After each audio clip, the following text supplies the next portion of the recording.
إن الحمد لله نحمده ونستعينه ونستغفره ونعوذ بالله من شرور أنفسنا ومن سيئات أعمالنا من يهده الله فلا مضل له ومن يضلل فلا هادي له وأشهد أن لا إله إلا الله وحده لا شريك له وأشهد أن محمدا عبده ورسوله يا أيها الذين آمنوا اتقوا الله حق تقاته ولا تموتن إلا وأنتم مسلمون يا أيها الناس اتقوا ربكم الذي خلقكم من نفس واحدة وخلق منها زوجها وبث منهما رجالا كثيرا ونساء واتقوا الله الذي تساءلون به والأرحام إن الله كان عليكم رقيبا يا أيها الذين آمنوا اتقوا الله وقولوا قولا سديدا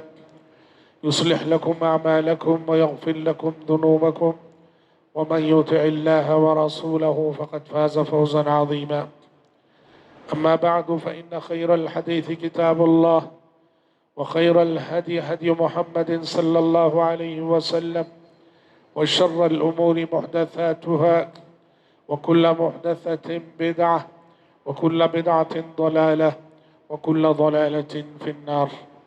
أعوذ بالله السميع العليم من الشيطان الرجيم من همزه ونفخه ونفسه وأنكحوا الأيام منكم والصالحين من عبادكم وإمائكم إن يكونوا فقراء يغنهم الله من فضله والله واسع عليم. حضرات، ابھی میں نے خطبہ مسنونہ کے بعد آپ کے روبرو سورۃ النور کی ایک آیت پڑھی ہے۔ سورۃ النور قرآن مجید کی ان سورتوں میں سے ایک ہے جن سورتوں میں اللہ تبارک و تعالیٰ نے ایسی اعلیٰ اخلاقی تعلیمات دی ہیں کہ جن اعلیٰ اخلاقی تعلیمات کی روشنی میں معاشرے کی اگر تربیت کی جائے، سماج کی اگر تربیت کی جائے تو ہمارا معاشرہ ایک بہترین اور مثالی معاشرہ بنتا ہے۔ سورہ نور میں اللہ تبارک و تعالیٰ نے وہ تمام ہدایات دی ہیں، رہنمائی کی ہے جو معاشرے کو اخلاقی برائیوں سے پاک کرنے والی، سماج کو بے حیائی سے، عریانیت سے، برہنگی سے اور اخلاقی امراض سے بچانے والی تعلیمات ہیں۔ پوری سورت شروع سے آخر تک اگر آپ پڑھتے جائیں، سمجھتے جائیں تو آپ دیکھیں گے کہ معاشرے کو ایک مثالی اور صالح معاشرہ بنانے کے لیے جو بنیادی اخلاقی تعلیمات اور رہنمائی ہے، وہ رہنمائی اللہ نے سورۃ النور میں کر دی۔ اب انہی تعلیمات میں سے ایک تعلیم ہے جس کا انتخاب میں نے آج کے خطبے کے لیے کیا ہے۔ اللہ نے سورۃ النور کی اس آیت میں، جو آیت میں نے پڑھی ہے، معاشرہ اخلاقی امراض سے پاک کب رہے گا، معاشرے میں اخلاقی بیماریاں پھیلنے سے کب رکیں گی، اور کب ہمارا معاشرہ ایک پاکیزہ معاشرہ کہلائے گا، اس سلسلے میں ایک اہم تعلیم دیتے ہوئے اللہ نے کہا وَأَنْكِحُوا الْأَيَامَ مِنْكُمْ وَالصَّالِحِينَ مِنْ عِبَادِكُمْ وَإِمَائِكُمْ۔ اللہ نے کہا تم میں سے جو بھی مرد اور عورتیں بغیر نکاح کے ہیں ان کا نکاح کرا دو۔ کیا مطلب ہے؟ معاشرے میں اخلاقی بیماریاں اس وقت پھیلتی ہیں کہ جب شادی کی عمر کو پہنچے ہوئے مرد ہوں اور شادی نہ کیے ہوں، شادی کوئی عمر کو پہنچی ہوئی عورتیں سماج میں ہوں اور شادی نہ کی ہوں۔ شریعت نے کہا کہ شادی کی عمر کو پہنچنے کے بعد اگر شادی کیے بغیر رہیں، وہ چاہے مرد ہو کہ عورت، یہ سماج میں بے حیائی پھیلنے کا ایک بہت بڑا سبب ہے، برہنگی پھیلنے کا ایک بہت بڑا سبب ہے، اخلاقی برائیوں کے پھیلنے کا بہت بڑا سبب ہے۔ اسی لیے کہا کہ جو بھی تم میں سے مرد اور عورت بے نکاح کے ان کا نکاح کرا دو۔ کسی عورت کی طلاق ہو گئی ہے، اسے دوسرا نکاح کرنے کی فکر کرنی چاہیے۔ کسی عورت نے خلا لیا ہے، کسی اور سے پھر نکاح کرنے کی فکر کرے۔ کسی عورت کے شوہر کا انتقال ہو گیا ہے، پھر سے وہ نکاح کرنے کی فکر کرے۔ ویسے ہی مرد کا بھی معاملہ کہ اگر ایک بیوی کو طلاق دیا کسی وجہ سے، بنا نکاح کے نہ رہے۔ نکاح کی عمر کو پہنچے ہوئے مرد اور نکاح کی عمر کو پہنچی ہوئی کوئی بھی عورت سماج میں بغیر نکاح کے نہیں رہنا چاہیے۔ قرآن نے کہا وَالصَّالِحِينَ مِنْ عِبَادِكُمْ وَإِمَائِكُمْ، ایسا نہیں کہ صرف آزاد۔ وہ زمانے میں آپ جانتے غلامی کا زمانہ تھا، غلام اور لونڈیاں ہوتی تھی۔ ٹھیک ہے کہ وہ غلام اور لونڈی ہے، پر وہ بھی تو انسان ہے، ان کی بھی خواہشات ہیں۔ کہا معاشرے کے آزاد مرد اور عورت تو ان کا تو نکاح ہونا ہی ہے، تمہارے جو غلام ہیں، تمہاری جو لونڈیاں ہیں، ان کو بھی بغیر نکاح کے نہیں رہنا ہے۔ غلاموں کا بھی نکاح کراؤ، لونڈیوں کا بھی نکاح کراؤ۔ اچھا، نکاح کے راستے میں ایک بہت بڑی رکاوٹ اخراجات ہے۔ جب بیوی بچے ہو جائیں گے، کیا کھلاؤں گا میں، کیا پلاؤں گا میں، کہاں ٹہراؤں گا میں؟ شیطان یہ سوچ ڈال کے نکاح میں تاخیر کرتا ہے۔ اللہ نے کہا إِن يَكُونُوا فُقَرَاءَ يُغْنِهِمُ اللَّهُ مِن فَضْلِهِ، غربت کی وجہ سے شادی میں دیر نہ کرو، فقر و فاقے کی وجہ سے شادی میں تاخیر نہ کرو۔ اللہ کا وعدہ ہے إِن يَكُونُوا فُقَرَاءَ يُغْنِهِمُ اللَّهُ مِن فَضْلِهِ، یہ نکاح کرنے والے مرد اور عورت اگر غریب بھی ہو، اللہ انہیں اپنے فضل سے بے نیاز کرے گا۔ یعنی شادی کے بعد روزی کے دروازے تم پر کھلیں گے، نکاح کے بعد رزق کے دروازے تم پر کھلیں گے۔ آنے والی اولاد اپنے مقدر کا رزق لے کر آئے گی، اپنے مقدر کی روزی لے کر آئے گی۔ اسی لیے حضرت عبداللہ بن مسعود کہتے تھے التمسوا الغنى فی النکاح، رزق کے دنیا میں جو اسباب ہے نا، روزی کہاں کہاں سے ملتی ہے، رزق کہاں کہاں سے ملتا ہے۔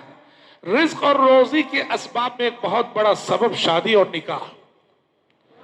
نکاح کرو اور دیکھو اللہ روزی کے دروازے کیسے کھولتا ہے، شادی کرو دیکھو اللہ روزی کے دروازے کیسے کھولتا ہے۔ واللہ العظیم دنیا میں ہزاروں مثالیں ہمارے سامنے موجود ہیں۔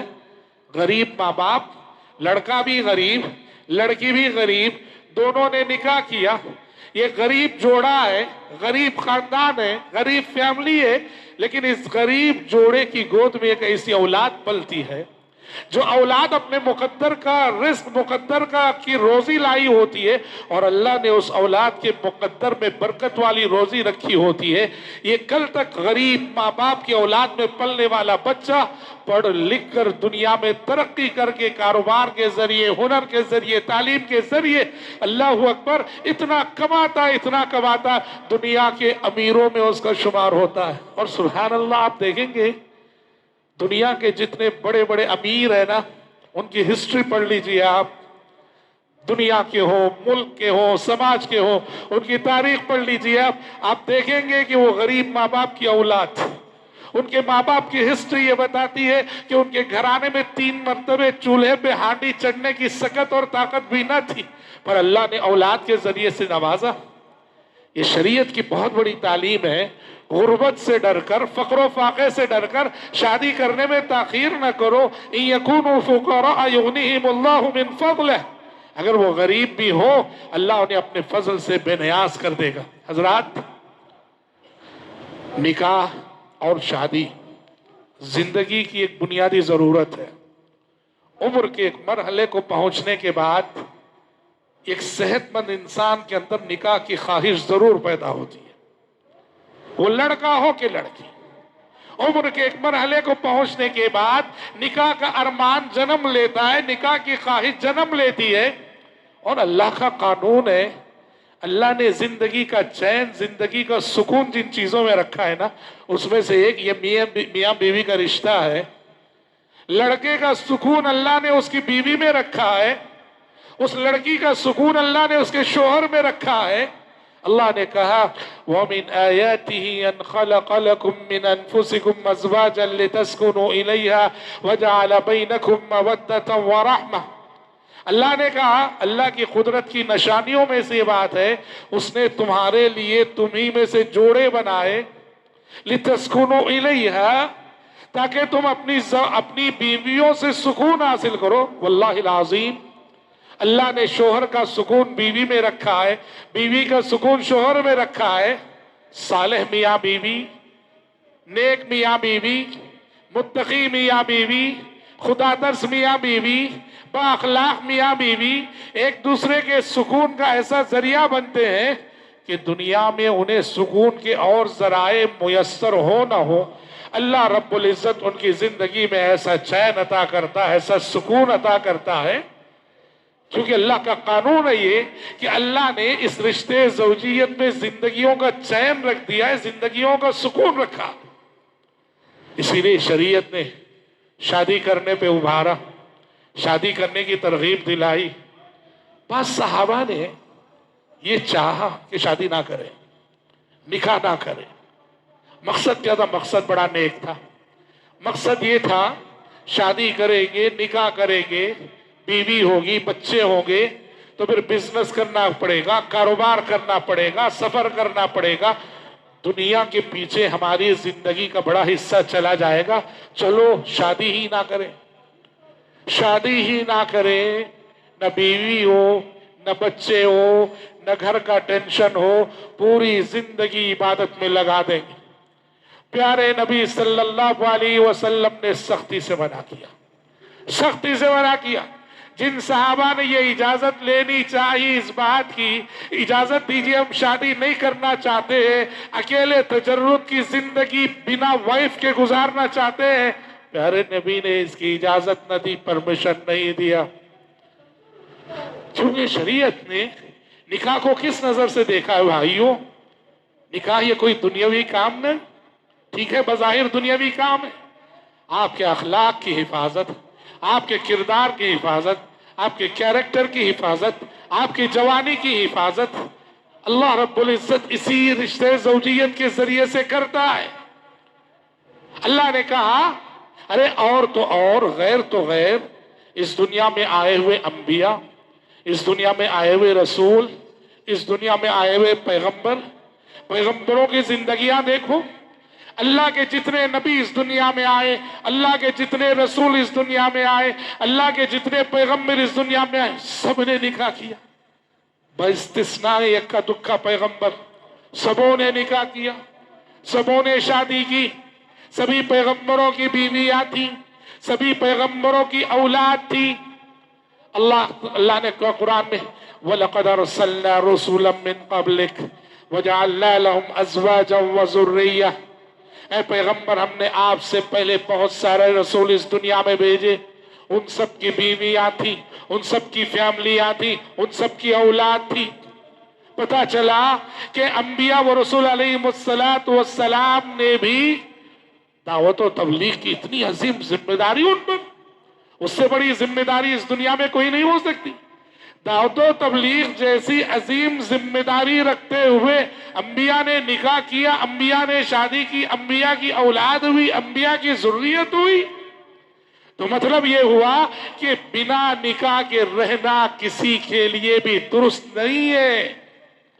سلف میں سے کسی کا قول ہے، وہ کہتے ہیں اگر مجھے معلوم ہو جائے کہ میری صرف ایک دن کی زندگی باقی ہے، ایک دن میں مرنے والا ہوں، 24 گھنٹے صرف میری لائف کے باقی ہیں، تو تب بھی میں بنا بیوی کے، بنا نکاح کے رہنا نہیں چاہوں گا، وہ ایک دن کے لیے صحیح میں شادی کرنا چاہوں گا۔ یہ بہت بڑی بات ہے حضرات، کیونکہ یہ فطرت کا تقاضا ہے، نکاح ایک فطری تقاضا ہے۔ اور یاد رکھو اللہ رب العزت اس کے ذریعے سے ہمارے دین اور اخلاق کی حفاظت کرتا ہے۔ اسی لیے حدیثوں میں کہا گیا کہ جس نے شادی کر لی اس نے اپنے آدھے دین کی حفاظت کر لی، اسے باقی آدھے دین کی حفاظت کی فکر کرنی چاہیے۔ سوال یہ ہے کہ شادی کے ذریعے دین کی حفاظت کیسے ہوتی ہے؟ آپ صلی اللہ علیہ وسلم نے کہا یا معشر الشباب من استطاع منکم الباءۃ فلیتزوج فإنه اغض للبصر واحسن للفرج۔ اے نوجوانوں، تم میں سے جس کے اندر بھی شادی کی سکت آ جائے اسے شادی کرنے میں جلدی کرنا چاہیے، فإنه اغض للبصر، نظر کی حفاظت بھی شادی کے ذریعے ہوتی ہے، واحسن للفرج، آبرو اور عصمت کی حفاظت بھی نکاح کے ذریعے ہوتی ہے۔ نکاح کے ذریعے جب خواہشات کی تکمیل کا جائز ذریعہ موجود رہے گا، انسان ناجائز کام کی طرف ذہن بھی نہیں جائے گا، سوچے گا بھی نہیں، اس طرح اس کے خیالات کی حفاظت ہوگی، اس کی فکر کی حفاظت ہوگی، اس کی نظر کی حفاظت ہوگی، اس کی آبرو کی حفاظت ہوگی۔ اور حضرات، جیسے ہم نے شروع میں کہا، نکاح ایک ضرورت ہے اور بنیادی ضرورت ہے۔ جب وہ ضرورت ہے تو اسے آسان ہونا چاہیے، اور اسی لیے شریعت نے اسے آسان بنایا ہے۔ اللہ کا قانون اس دنیا میں ایک ملاحظہ کرو، جو چیز انسان کی بنیادی ضرورت ہے نا، اللہ نے وہ چیز انسان کو فری میں فراہم کی ہے، آسان کر دیا اللہ نے۔ ہوا ہے مثلا، ہوا زندگی کی بنیادی ضرورت ہے، ہوا کبھی خریدنا نہیں پڑتا، ہوا ہر جگہ ملتی ہے۔ ہوا اگر خریدنا پڑ جائے تو کیا گزرے گا، وہ سب ہم دوسری نسلیں دیکھی نہیں دیکھی، ہم دیکھ چکے کووڈ کے دنوں، ہے کہ نہیں؟ ہوا کو اگر خریدنا پڑ جائے، یہ سانس لینے کے لیے جو کہ زندگی کی ایک بنیادی ضرورت ہے، اللہ نے ہر جگہ ہوا رکھی ہے، فری میں مل رہی، مفت میں مل رہی ہے، لیکن اگر یہی چیز خریدنا پڑ جائے تو کیا قیامت گزرتی ہے۔ کووڈ کے دنوں میں ہم نے دیکھ لیا، آکسیجن سلنڈر کے لیے کیسے تڑپتے رہے ہم سب۔ پانی ہے، زندگی کی بنیادی ضرورت ہے، اللہ نے اسے اتنے وافر مقدار میں اس زمین میں رکھا ہے، پانی ہمیں مفت میں ملتا ہے۔ اکثر انسان پانی خریدتے نہیں ہیں۔ زندگی کی جو بنیادی ضرورتیں ہیں وہ آسانی سے پوری ہونی چاہیے۔ پانی بنا قیمت کے مل رہا ہے، ہوا بنا قیمت کے مل رہی ہے، تو حضرات نکاح بھی ایک بنیادی ضرورت ہے اور ہر انسان کی زندگی کی ضرورت ہے، تو نکاح کو بھی آسان سے آسان ہونا چاہیے کہ جو نکاح کرنا چاہے، جب نکاح کرنا چاہے کر سکے۔ ہمارے سماج کا ایک بہت بڑا مسئلہ یہ ہے کہ زندگی کی اس اساسی اور بنیادی ضرورت کو ہم نے بہت مشکل بنا دیا، بہت مشکل بنا دیا۔ میں امیر ہوں، مجھے غریبوں کا لحاظ نہیں، مجھے غریبوں کا لحاظ نہیں۔ میں امیر ہوں، میں اپنے بیٹے کی شادی میں، اپنی بیٹی کی شادی میں ساری ارمانیں پوری کرتا ہوں، ساری ارمانیں پوری کرتا ہوں۔ ذرا سوچو، بیچارہ وہ جو غریب ہے نا، وہ بھی تو ایک باپ ہے، اس کی بھی تو بیٹی ہے، اور شاید وہ اپنی بیٹی سے مجھ سے زیادہ محبت کرتا ہوگا۔ مجھے میری اولاد سے جتنا پیار ہے، اس غریب باپ کو اپنی اولاد سے اس سے زیادہ پیار ہوگا، پر وہ غریب باپ شادی کے لیے وہ سارے انتظامات نہیں کر سکتا جو انتظامات کے میں میری اولاد کے لیے کر رہا ہوں۔ نتیجے میں کیا ہو گیا؟ امیروں کی شادیاں اور غریبوں کی شادیوں میں ایک فاصلہ، ایک امتیاز۔ سماج کا امیر، سماج کے مالدار، سماج کے اصحاب حیثیت، سماج کے غریبوں کا ذرا لحاظ کیے بغیر، ان کے جذبات کا لحاظ کیے بغیر اپنی ارمانیں اپنے بچوں کی شادیوں میں پوری کرتے ہیں، اسراف کے ذریعے، فضول خرچی کے ذریعے، اور کیا کیا، مجھے تو کیا کہوں میں۔ یاد رکھو، شادی آسان ہونی چاہیے۔ کتنی آسان؟ آپ نے وہ حدیث سنی پیارے نبی کے زمانے میں، دیکھو بہت ساری حدیثیں جس سے معلوم ہوتا ہے کہ شادی کتنا سمپل میٹر تھی عہد نبوت میں۔ پیارے نبی بیٹھے ہوئے تھے، ایک خاتون صحابی آئی، آ کے کہا، یا رسول اللہ انی وہبت نفسی لک، اے اللہ کے نبی، میں نے اپنے آپ کو آپ کے لیے ہبہ کر دیا ہے، مجھ سے نکاح کر لیجئے آپ۔ پیارے نبی صلی اللہ علیہ وسلم نے خاموشی اختیار کی۔ خاموشی اختیار کرنے کا مطلب یہ تھا کہ پیارے نبی کو یہ پیشکش منظور نہ تھی، آپ کا نکاح کرنے کا ارادہ نہ ہوا۔ جب پیارے نبی خاموش رہے صحابیہ کے یہ کہنے پر کہ میں نے اپنے آپ کو آپ کے لیے ہبہ کر دیا، نکاح کر لیجیے مجھ سے، پیارے نبی جب خاموش رہے، کوئی جواب نہیں دیا، بازو ایک صحابی بیٹھے تھے، انہوں نے کہا،